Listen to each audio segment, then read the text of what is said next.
আজকের ভিডিওটা খুব গুরুত্বপূর্ণ এবং আজকের ভিডিওতে আমি বলতে চলেছি যে ইতিহাসের দশম শ্রেণীর ইতিহাসের একটি ভিডিও এটি। এবং এখানে আমি বলতে চাই যে ইতিহাসের যে শেষ চ্যাপ্টারটা আছে, ইতিহাসের যে শেষ চ্যাপ্টারটা আছে সেটাতে কিন্তু 4 নম্বরের কোশ্চেন হয়। 8 নম্বরের কোশ্চেন হয় না, 4 নম্বরের কোশ্চেন হয়। কিন্তু অনেকগুলো ইম্পর্টেন্ট টপিক আছে যেগুলোর ওপরে কিন্তু 4 নম্বরের কোশ্চেন হয়ে থাকে।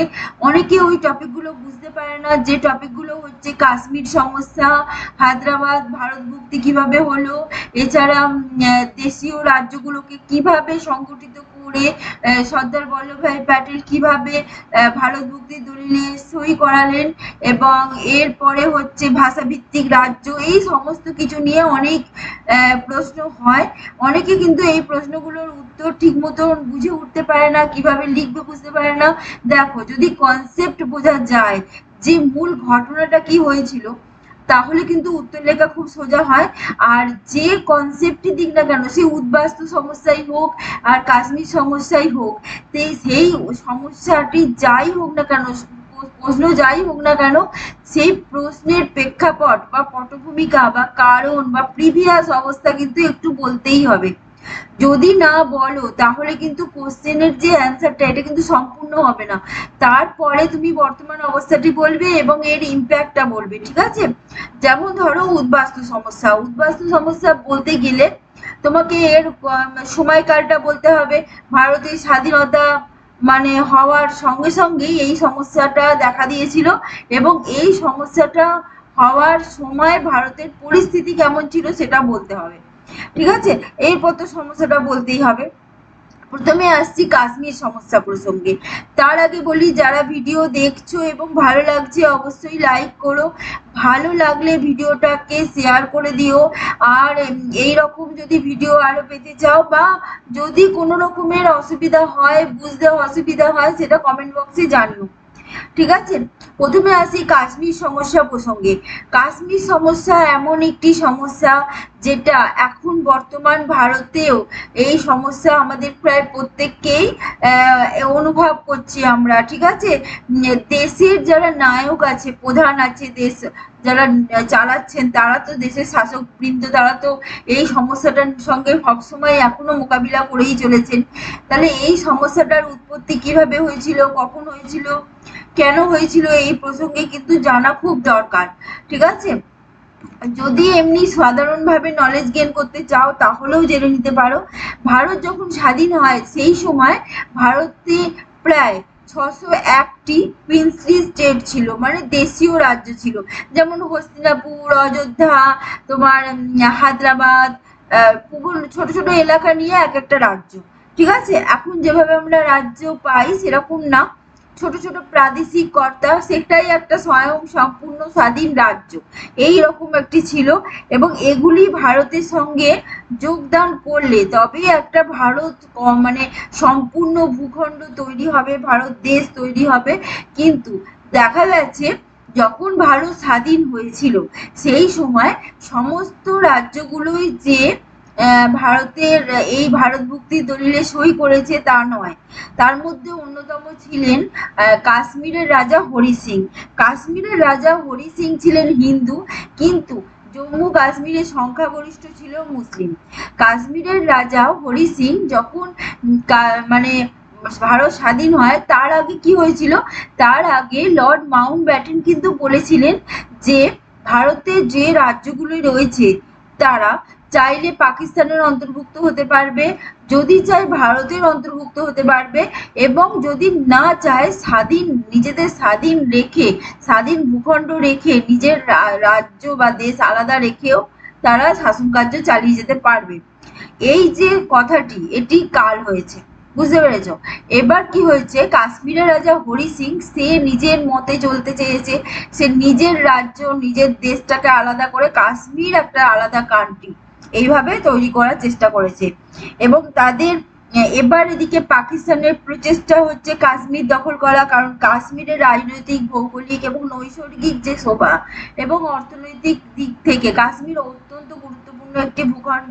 তারা কিন্তু কাশ্মীর দখলের চেষ্টা করে এবং সেই সময় শেখ আবদুল্লাহ সভাপতিত্বে কাশ্মীরের রাজনৈতিক দল ন্যাশনাল কনফারেন্স কাশ্মীরকে ভারত ভুক্তি করার ব্যাপারে উদ্যোগ নেয়। ঠিক আছে, এদিকে পাকিস্তান কাশ্মীর দখল করতে চাইছে। সেই সময় পাকিস্তানি হানাদারি পাকিস্তান মদত পুষ্ট যে হানাদার জঙ্গি গোষ্ঠী কাশ্মীর আক্রমণ করে ফেলে এবং কাশ্মীরের দখল করতে থাকে কাশ্মীরকে।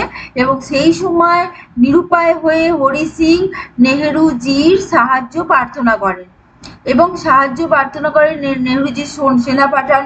কিন্তু সেই সময় নেহেরুজি কি করেছিলেন, ইউএন এর সাহায্য প্রার্থনা করেছিলেন। এরকম পরিস্থিতিতে দেখা গেছে যে ভারতীয় সেনারা পাক হানাদার গোষ্ঠীকে বিতাড়ন করে দিয়ে কাশ্মীরকে সম্পূর্ণভাবে পাকিস্তান থেকে মুক্ত করতে পারেনি।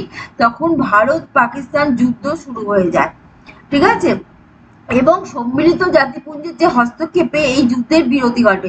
সম্মিলিত জাতিপুঞ্জ হঠাৎ করে যুদ্ধবিরতির ঘোষণা করে দেয় এবং যুদ্ধবিরতি যে সময় ঘোষণা করে দেয় সেই সময় পাকিস্তানের যে হানাদারি গোষ্ঠী, সেটা পাকিস্তানের হানাদারি গোষ্ঠী কাশ্মীরেই অবস্থান করছিল। ঠিক আছে, এবং কাশ্মীরে অবস্থান করছিল এবং তারা সেই সময় কি করে, ভারত সেনা তো যুদ্ধবিরতি ঘোষণা করে দিয়েছে, কিন্তু পাকিস্তানের হানাদারি গোষ্ঠীরা তৃতীয়াংশ কাশ্মীর দখল করে ফেলে এবং সেটাই আজাদ কাশ্মীর নাম নিয়ে পাকিস্তানের অন্তর্ভুক্ত এখনো পর্যন্ত। ঠিক আছে, আর 2/3 কাশ্মীর নেহেরুজি উদ্ধার করেন এবং এটাকেই আমরা এখন কাশ্মীর হিসেবে চিনি। ঠিক আছে, আচ্ছা, এরপরে যেটা ঘটনা ঘটে, হরি সিং ভারত ভুক্তি দলিলে সই করেন। কিন্তু এই যে সমস্যাটা, এটা কিন্তু রয়ে যায়। পরবর্তীকালে যখন ওরা আজাদ কাশ্মীর পেল, 1/3 পেল পাকিস্তান, তারা কিন্তু 2/3 দাবিতে পুনরায় নানানভাবে যুদ্ধ, হানাদারি, ঠিক আছে, জঙ্গি গোষ্ঠীর দ্বারা উৎপীড়ন এবং বর্ডারে বিভিন্নভাবে গোলা বর্ষণ এসব চালাতেই থাকে। একটা উত্তপ্ত পরিস্থিতি তৈরি হতেই থাকে। ঠিক আছে, আচ্ছা, আরেকটি গুরুত্বপূর্ণ বিষয় যেটা হচ্ছে হায়দ্রাবাদের ভারত ভুক্তি। ঠিক আছে, হায়দ্রাবাদের ভারত ভুক্তির বিষয়টি খুবই গুরুত্বপূর্ণ। এটা নিয়ে তো 4 নম্বরের একটি কোশ্চেন আসেই। এবং ভারত ভুক্তির যে ব্যাপারটা ঘটেছিল হায়দ্রাবাদের, সেটা হায়দ্রাবাদের নিজামের দ্বারা শাসিত ছিল। মানে হায়দ্রাবাদের যিনি প্রধান শাসক ছিলেন তার নাম ছিল নিজাম। ঠিক আছে, মানে নাম নিজাম না, পদটার নাম নিজাম। তারা বংশ পরম্পরায় নিজাম, যেমন তোমরা জগৎ শেঠকে পাও। ঠিক আছে, সেই রকম।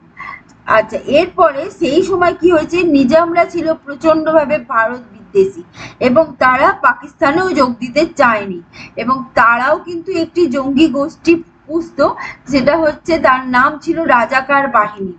এবং দেখা গেছে যে ভারত যখন নিজাম আবার মুসলিম ছিলেন এবং হায়দ্রাবাদের 87%, মানে 87% মানুষ ছিল হিন্দু।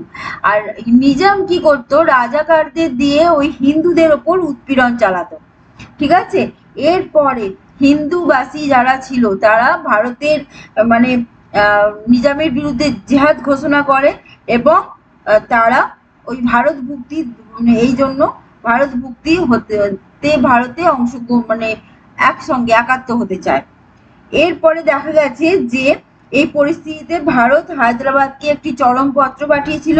এই চরমপত্র নিজাম উপেক্ষা করেছিল এবং তারপরে হায়দ্রাবাদেতে সেনা পাঠিয়ে ভারতীয় সেনা নিজামকে বিপর্যস্ত করে তোলে এবং এক প্রকার বল প্রয়োগ করে রাজাকার বাহিনীকে দমন করে ভারতীয় সেনা হায়দ্রাবাদের নিজামকে পরাস্ত করে এবং হায়দ্রাবাদকে বাধ্য করে ভারত ভুক্তি দলিলে সাইন করতে।